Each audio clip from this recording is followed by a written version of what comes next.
Thanks for listening to A Prophecy of Incense and Snow, a new romantic fantasy from Meet Cute. We hope you enjoy the show.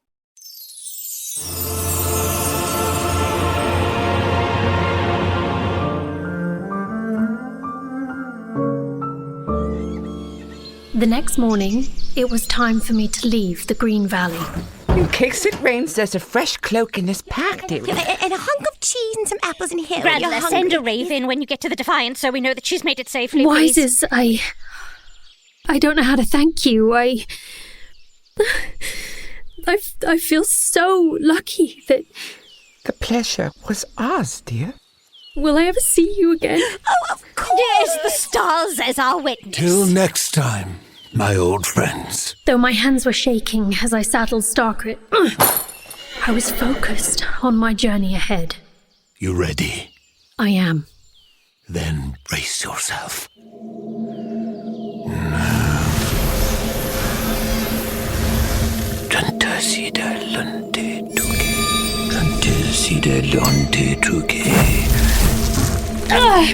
Dear gods, that burns.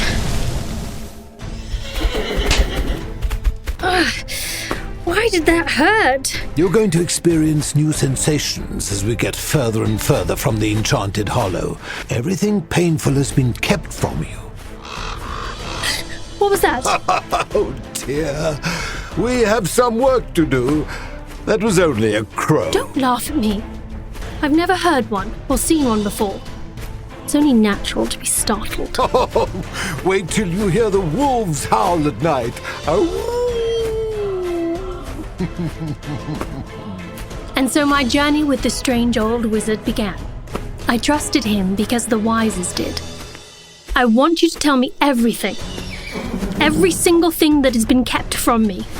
I know nothing about the realm. I'm ready to learn. The turmoil, the bloody guts of it all. Well, the country was not always so fractured. 1,000 years ago, the realm enjoyed peace. But then Forbati appeared and brought with him a plague that ended the age of abundance. But why? Evil tends to only make sense to those that profit from it. Forbati arose seemingly out of nowhere from the mountains of the east and began to terrorize the outer territories with his cureless ills. The plague stretched across the realm and continued in ways for hundreds of years. And all of this was the stage upon which your birth was announced. And for a brief moment, the prophecy and the plans for your marriage to Praxus gave people something they deeply needed. Hope.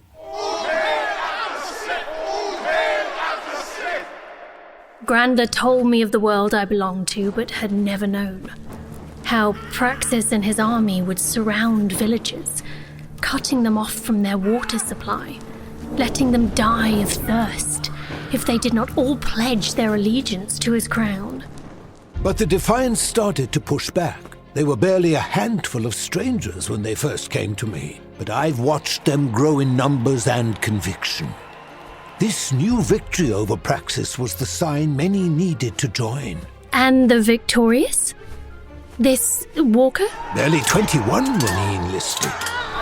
He rode up alone from a southern territory and joined the ranks barely higher than a serf. Now he leads the resistance.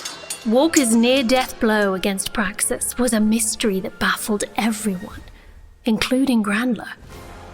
No one could understand how an unknown farmer's son from a small territory of the 36 could bring a descendant of the Three to his knees. Grandla told me many things. The Defiant's plans for an attack. The horrors Praxus inflicted. But mostly, Grandla warned me. I do not know how you will be received, Atla. The people of the 36 have long awaited your return, and yet a lot has changed since you were born. I want you to be prepared for, well, for anything.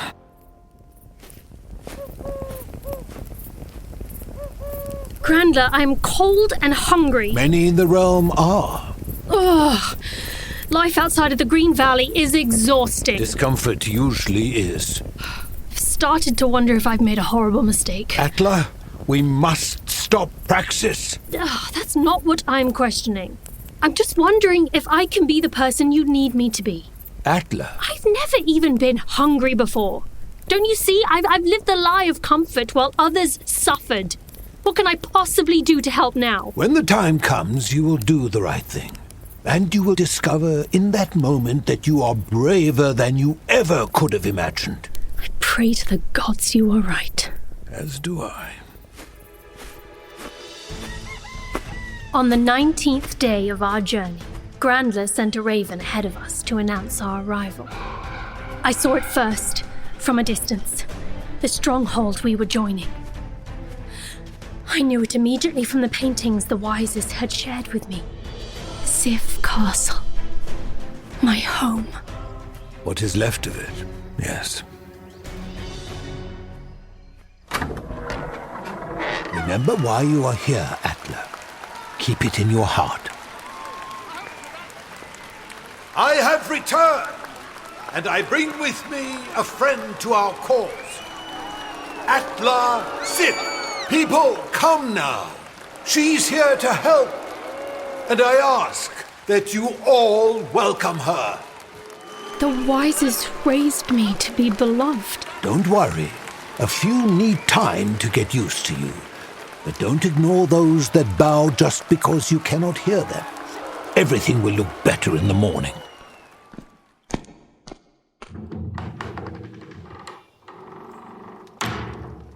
This will be your quarters for now. There are some blankets on the bed, and someone will be up shortly with water. Was this my room? No, dear. The royal wing was destroyed when Praxus stormed the castle. Grandler, I was wondering if I could have your ear for a minute about... Ah, Walker. Come in. Tall, broad shoulders, and covered in sweat and dirt, the man who stood in the doorway stopped talking as soon as he saw me. He had hazel eyes with specks of gold and rich chestnut hair. I watched him process who I was. His casual stance turned rigid and his mouth formed into a hard line. Walker, I'd like you to meet Atla Sif. I could tell by the way he flinched when he heard my name. Walker was not going to bow. I took a deep breath and reached out in a sign of solidarity. He stared at my hand between us and made no move to take it. She has come to aid in our mission, Walker. After what felt like days, he finally went to shake my hand and said, Welcome to the Defiants. As soon as our skin touched, a lightning bolt of electricity shot through me. My vision became blurry and I gasped for air.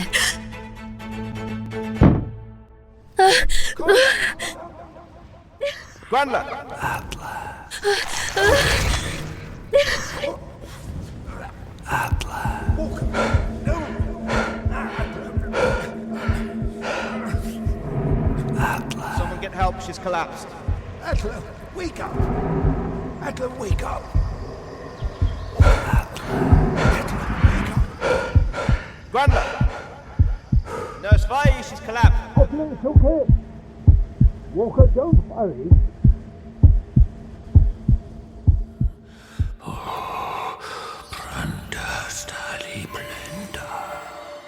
Landa Stali Franta.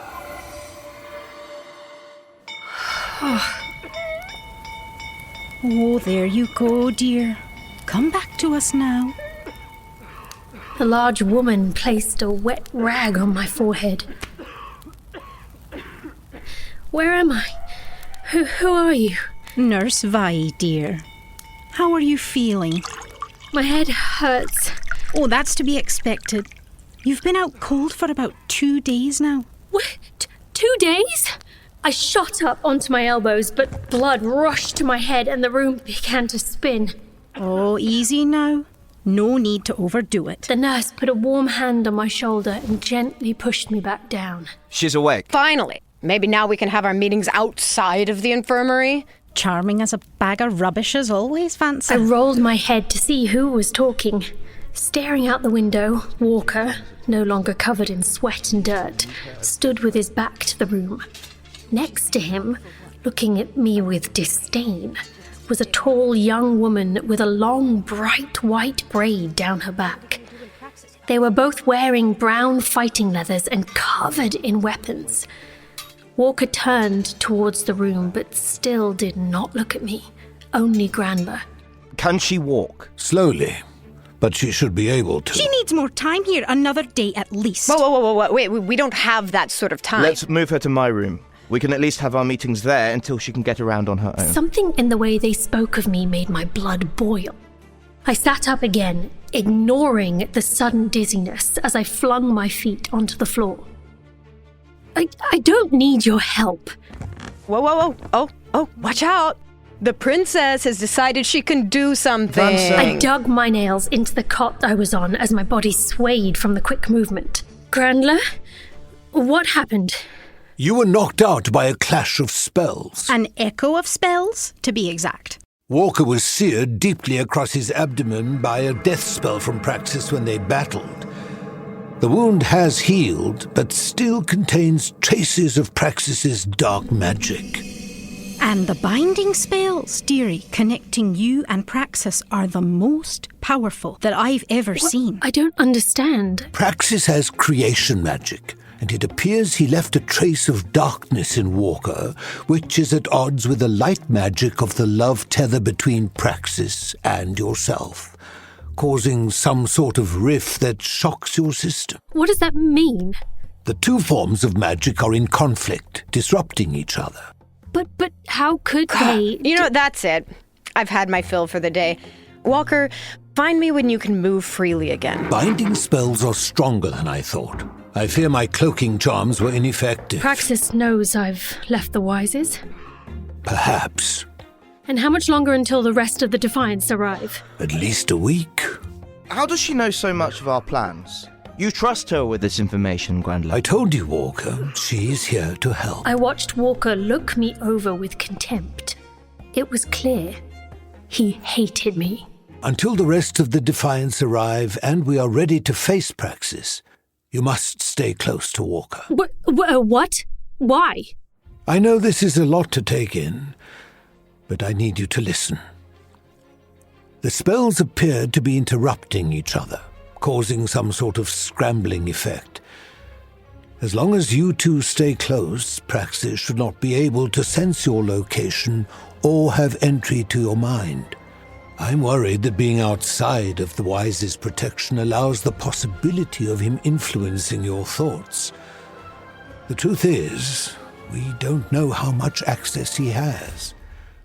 And until we do, I need you not to leave Walker's side. Atla.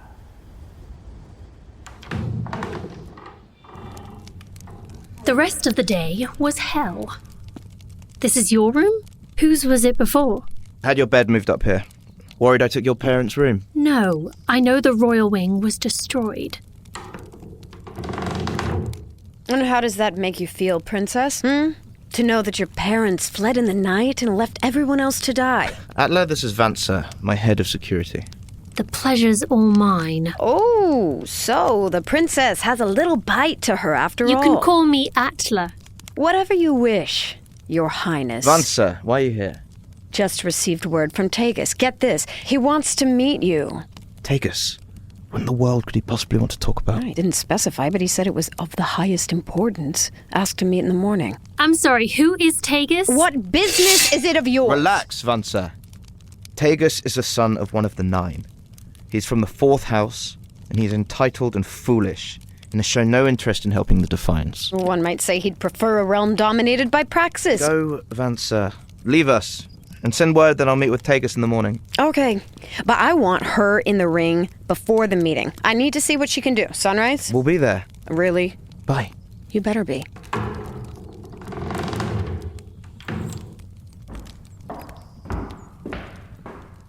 What does she mean she wants to see what I can do? Your combat skills. She wants to test how you'll fare in a fight. Did you have hand-to-hand experience, or did you just learn battle spells? How could I tell him I had never trained for combat? Is there... somewhere I could get a glass of water? Here you go. Thank you. The thing about combat is, well... Come in. Urgent business calls me away from the castle. But you just arrived. Send a raven if there is an emergency. Goodbye, friends. Wait! Grandla, please! You can't leave me here alone. You are in good hands, Atla, I promise. Everyone here despises me. I will come back as soon as I can. But... I have to go now. I'm sorry. And then Walker and I were alone for the first time. If you get cold, there are blankets at the chest of the foot of your bed. I watched him walk across the room with a troubled look on his face. Crouching down next to the fireplace, he added some logs to the fire and poked at the flames. Do you need the bathroom or anything? No. Are you hungry? Dinner was enough. Well, are you capable of entertaining yourself? I've got work to do. Look, I don't like this arrangement either. No need to be rude. I have no intentions of being a babysitter, even for a princess. And just because we have to be next to each other doesn't mean it's my job to amuse you. I never asked for that. Well, you're just standing there watching me. What am I supposed to do? My heart raced, my eyes stung. I don't know. Pray to the gods the people in this castle don't turn against you in the middle of the night. Ugh, fine. You know what? I'll go to sleep. I threw the blankets back with a huff. I could feel the wet tears streaming down my cheeks, but buried my face in the pillow to hide them. I tried to steady my breathing as Walker walked across the room and pulled out his desk chair. I turned my head slightly to the side and through wet lashes watched as he studied a map rolled out before him. I hate you, I hate you, I hate you, I thought, as he lit a candle and leaned over the parchment. How could anyone be so terrible, so mean to someone they just met? Someone who wanted to help. Everyone here was horrid and wretched, and my sole companion on this strange journey was gone. Only the most dreadful people would be so cruel to someone who just wanted to help. I decided then and there that though I would aid the Defiants, I would never be friends with Walker. As he worked, bent over the map, dark hair falling into his eyes, I thought of home, of my green valley, and slowly, softly, tumbled into my dreams as a peaceful slumber swallowed me whole.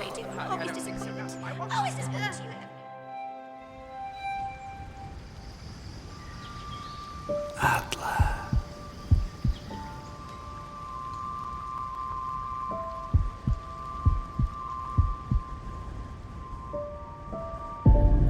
Atla.